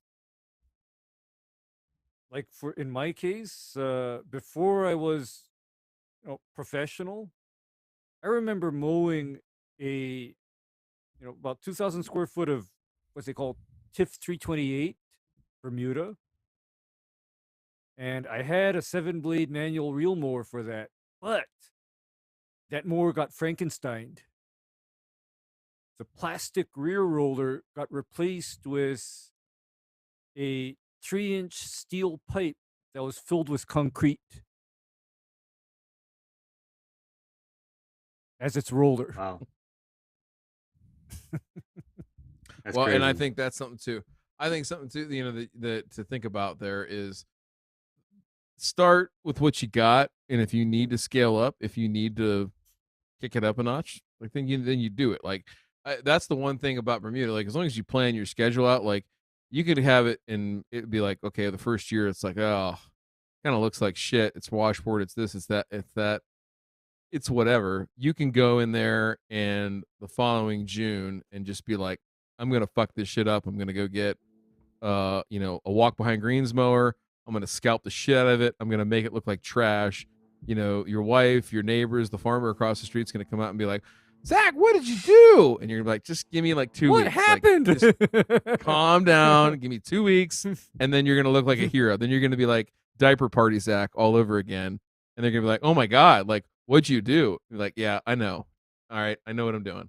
So that's always the cool part about Bermuda is like it's incredible. But I think like I said, it's a totally doable project. I think especially sod, as long as you get that down, Father's Day ish, or maybe even a little bit later, honestly, I think you'd be fine.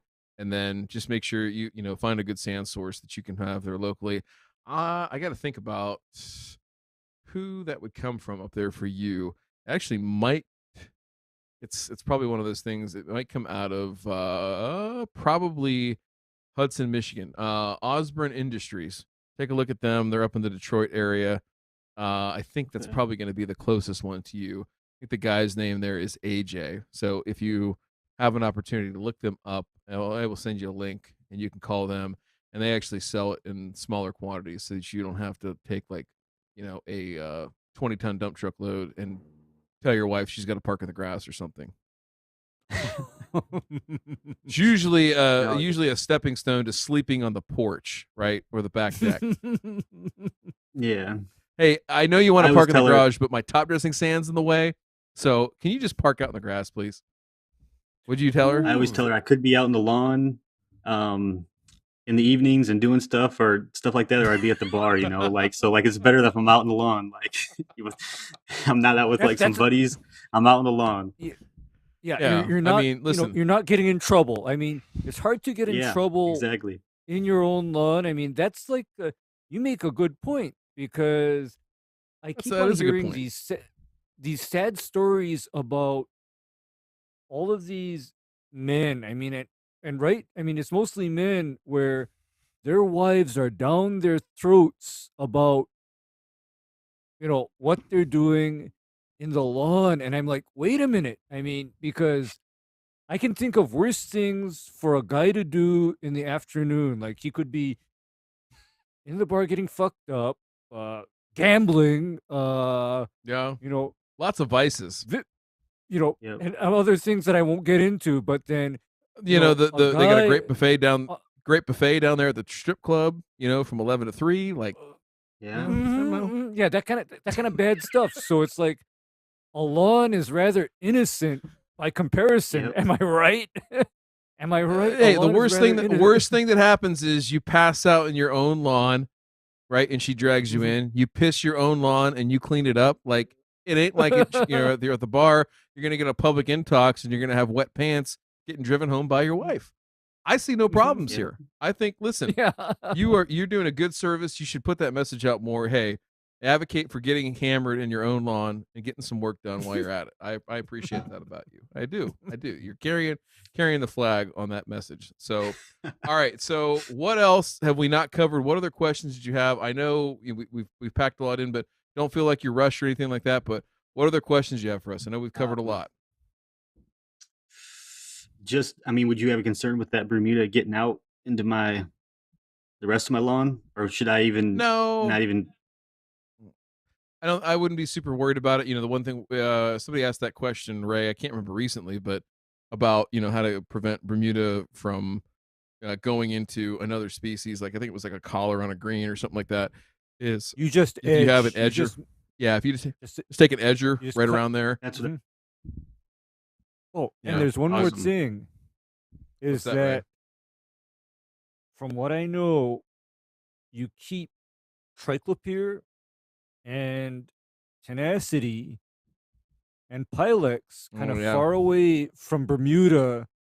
Yeah, that is being mowed at lawn height, because it just doesn't do it. It just doesn't tolerate it very well. Just keeps that in mind, because remember what I said a while ago, Ryan, about how I consider dealing with Bermuda, both good and bad, is how's a that? little bit like dealing with bent. It's like dealing with bent. It's like similar growth habits, and similar do not do's, for the most part. Similar do not do's. So real quick, just like if you were in that situation where you're up against it, right? What would you tell him besides the edging, and how is there any other way, pre-emergent wise, anything else that he can do to manage that? Because I think he's going down this route. I'm gonna enable the shit out of him to go down this route. So please, I'm going down. I've been talking about it. I got to do it now. I've already talked about it so much. You got to speak it into existence, sir. And now you're getting me hyped up, telling me this sod I can get, or this the sprigs you're talking about. Hey, listen. One day. Yeah.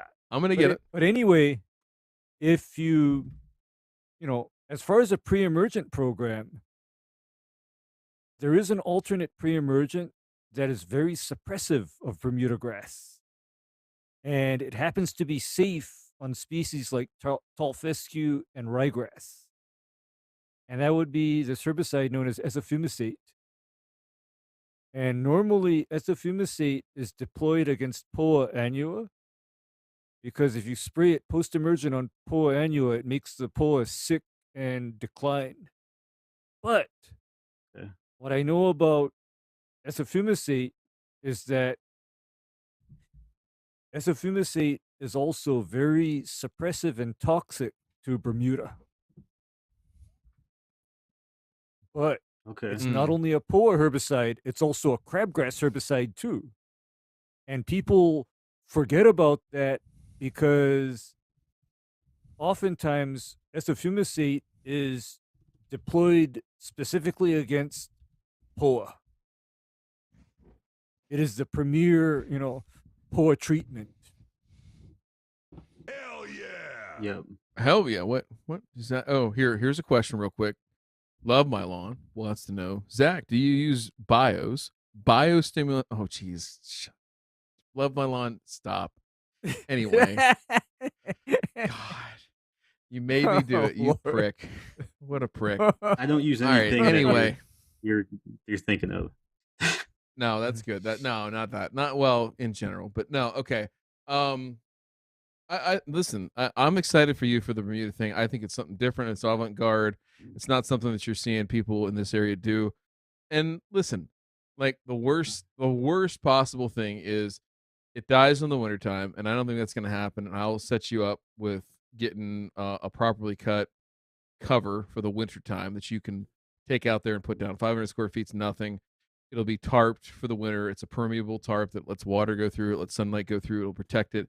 You would probably pull it off. Oh, I'm going to say in your neck of the woods, probably like late April, right? So another month or so from now, because you want to be out of like most frost territory, right? You don't want to get a hard freeze. You can take a frost, but you don't want to get a hard freeze, because when you pull it off, it will be green and growing. Like you'll be mowing the shit out of it to get started with. Oh yeah, definitely.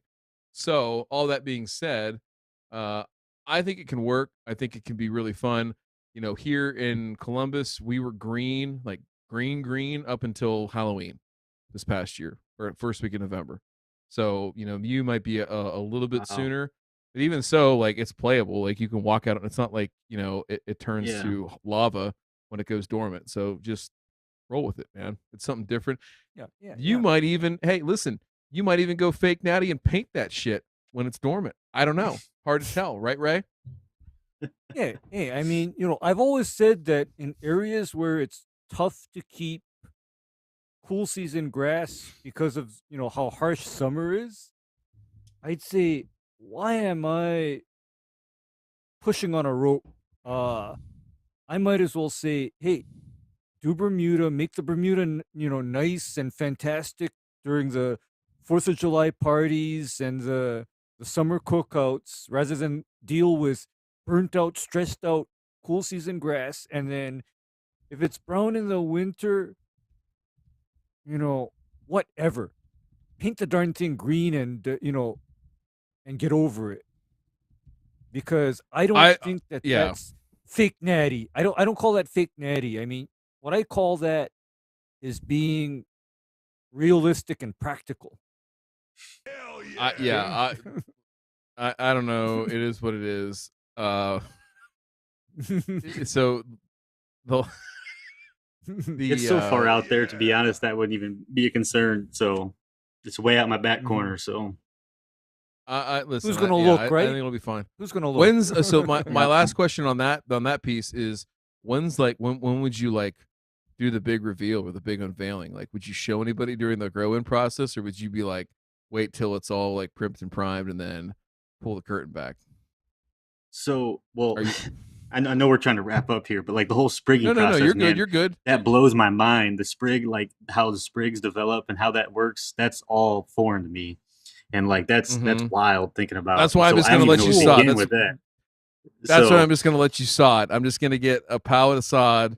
I'll bring that in so you can just take the pallet, we'll load it in the back of a truck. You bring a truck down here and we'll drop it in there, and then you go from there. So that'll be. I'm gonna make it as easy as I can. The next one, when you go sprig the entire backyard and you go full blown crazy, like batshit, then we'll sprig. All right. So we got we got like 3 more episodes to do over the next 3 years to plan for that. Right. So, my advice to you between now and then would be these several things. Is one, you're doing soil testing. That's good. Number 2 would be select a cultivar, and number 3 would be sign a prenup, right? Even though you're already married, and make sure that that's all rock solid, right? Before you announce that decision, right?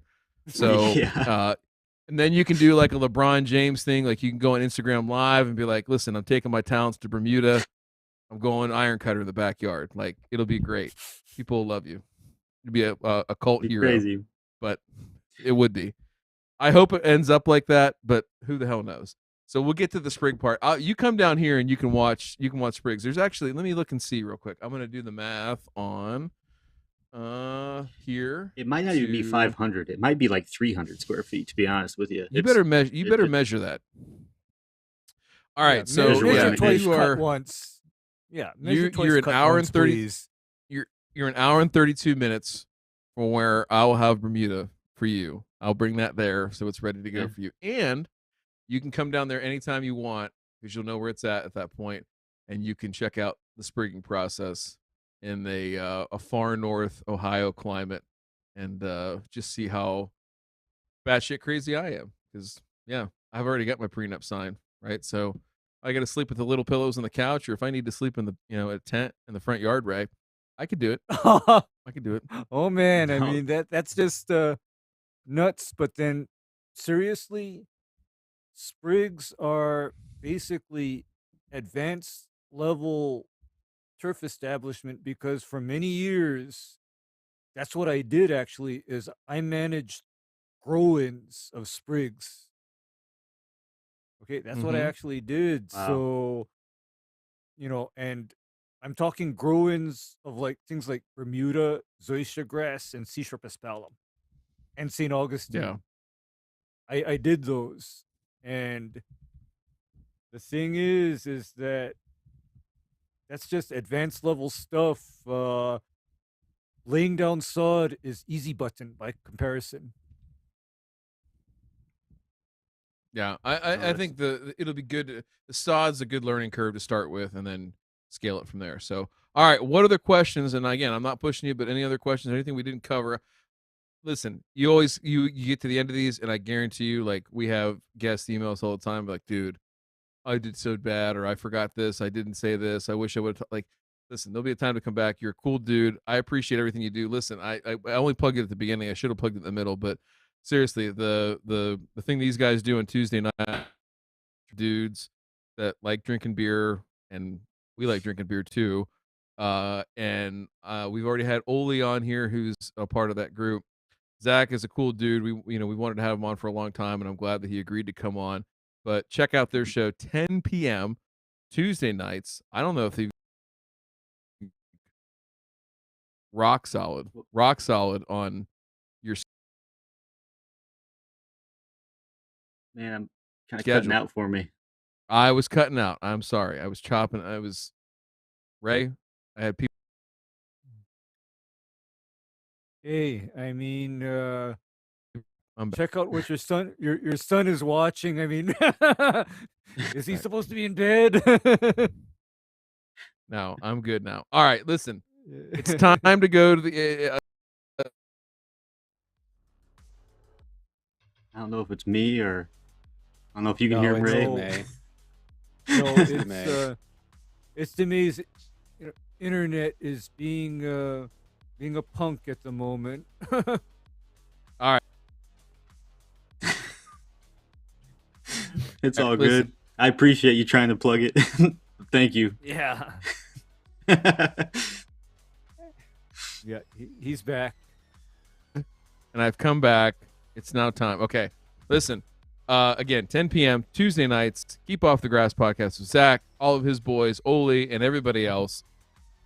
How do you end it? Do you guys take a drink at the end too? You start with a drink, you end with a drink? Yeah, pretty much.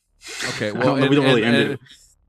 Well, I did see the shirt though. I did see my boy RK, not Ryan Knorr, but my other buddy RK, who Zach knows has a always finished with a blowjob shirt. Yes. That's a good shirt.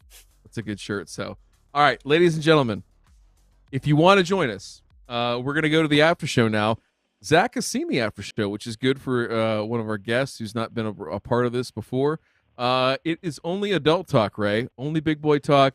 We're going to get into some of the latest and greatest lawn videos, some of the creators that are pumping out some of the biggest, stinkiest, smelliest piles of bullshit that you'll ever see, and we're going to break it all down for you live and in person. So the way you get into that, you can jump into here and become a member on our YouTube channel, or we prefer if you really would go over to www.patreon.com/burn and return and join over there for the price of an airport beer. Might have been a 20-ounce before. It might now be an 8-ounce beer, but you know what? We still appreciate the support. We love you all, and we'll see you on the next one.